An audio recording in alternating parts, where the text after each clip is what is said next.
Hello everybody! For today's video guys, nag-adto ko sa SM kay na ako'y tuyo. Tulo ka reason nga nang nag-adto ko. First reason nga nung ni-adto ko is natagakan ang cellphone og piyesa sa sakyanan. So buak guys ang tempered glass. So gusto ko mag-buy og tempered glass para sa ako ang cellphone. Naman sa second floor ang mga cellphonean. Then after ato guys, nag-adto na pud ko sa ako ang palitanan og tambal sa pimples kay nahurot na ba ang tambal sa akong pimples guys. Diri ako sa Mediskin Clinic guys. Nice kaayo ni siya na product guys. Kabalo ba mo na sa unang panahon na daot jud ang ako ang naong guys, as in puno jud ni ako ang naong og pimples ba kay hormonal imbalance ni siya.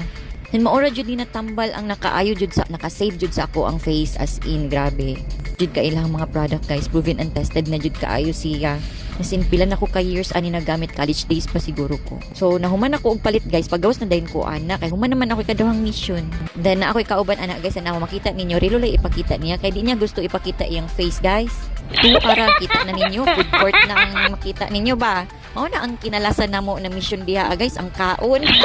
Pinaka-exciting part na, di ba? Mao jud nay kalipay sa tanan ba?